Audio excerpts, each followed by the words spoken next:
now! Free Nnamdi Kanu now! Free Nnamdi Kanu now! Free Nnamdi Kanu now! Free Nnamdi Kanu now! Free Nnamdi Kanu now! Free Nnamdi Kanu now! Don't tear gas us! Free Nnamdi Kanu now! Don't tear gas us! Don't tear gas us! Do not tear gas us! You are right to protest! Don't tear gas us! Free Nnamdi Kanu now!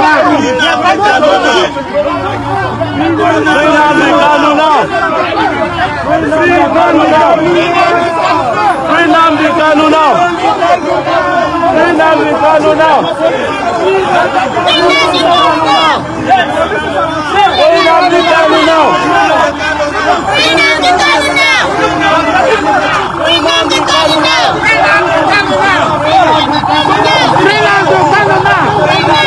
now! Free Nnamdi Kanu now! Jagers cannot stop us! Free Nnamdi Kanu now! Jagers cannot stop us! Free Nnamdi Kanu now! Jagers cannot stop us! Free Nnamdi Kanu now! Sit! Free Nnamdi Kanu now! Free Nnamdi Kanu now! Free Nnamdi Kanu now! Free Nnamdi Kanu now!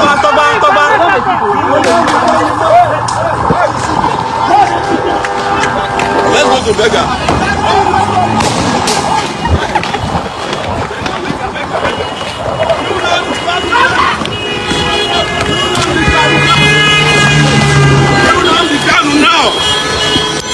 Nnamdi Kanu now!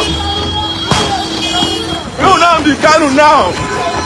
Hello everyone, welcome back to Newsroom Nigeria. If you're new here, my name remains Oluwayomi Temlola, and this is where we break down Nigeria's biggest political stories without the noise, without the propaganda, just facts, and a deep dive into what really matters. Now, today's story is one that's raising serious eyebrows across Nigeria and beyond. The arrest of Omoyele Sowore, the former president candidate of African Democratic Congress (ADC) and a well-known human rights activist. He was picked up by police in Abuja right after leaving the Federal High Court. And this isn't just another political arrest. There's a lot more to unpack here, from what triggered the arrest to why many legal experts are calling it unlawful, and what it says about the state of democracy and free speech in Nigeria today. So make sure you stay with me all the way through. And hey, if you haven't already hit the like button, subscribe and turn on the notifications so you don't miss our future breakdown. Let's start with the basic timeline. On Thursday, Omoyele Sowore appeared at the Federal High Court in Abuja, the same court handling what he has described as a false and ridiculous forgery case involving a police wireless message.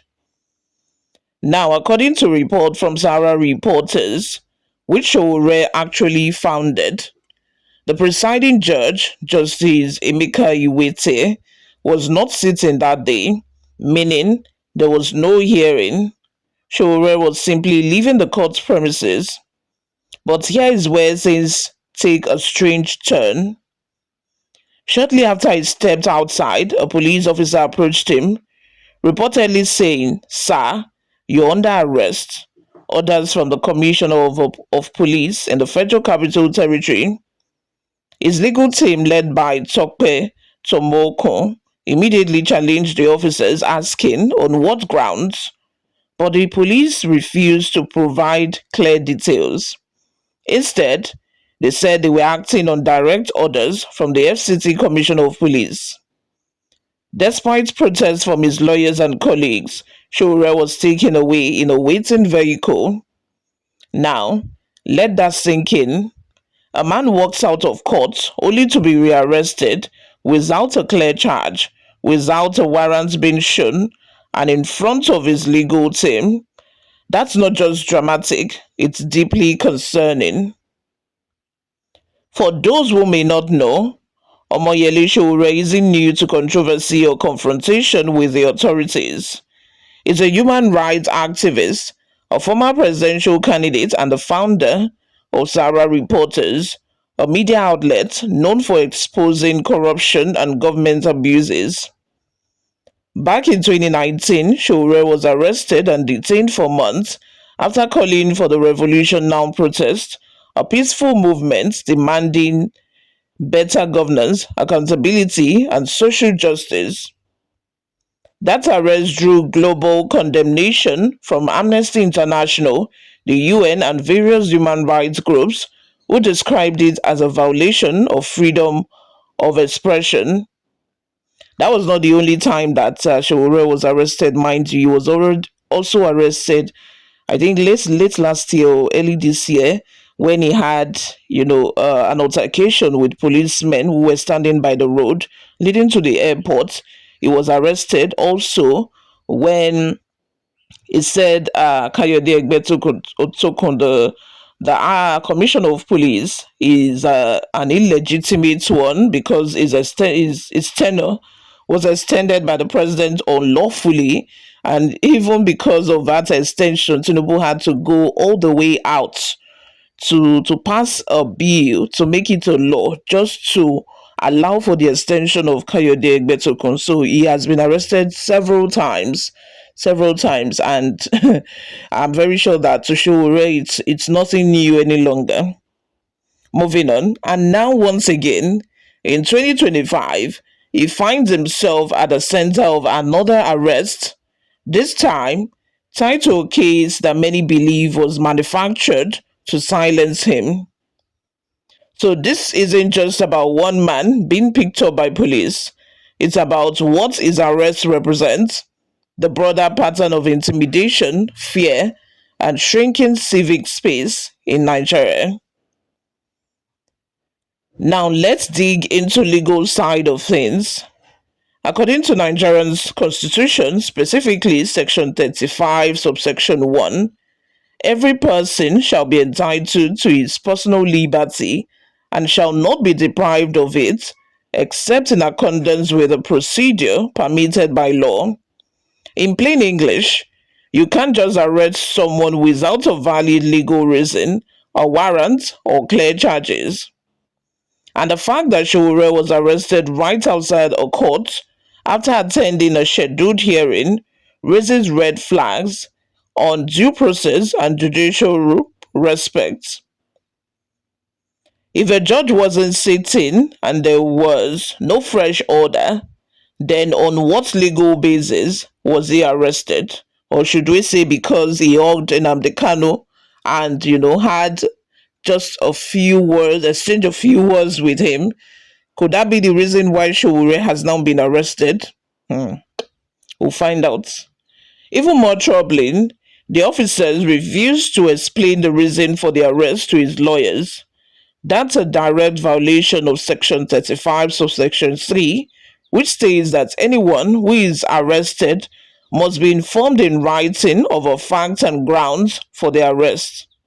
So yes, this wasn't just unprofessional, it was illegal. It's also telling that police claim they were acting on orders from above. That phrase, orders from above, has become almost synonymous with abuse of power in Nigeria.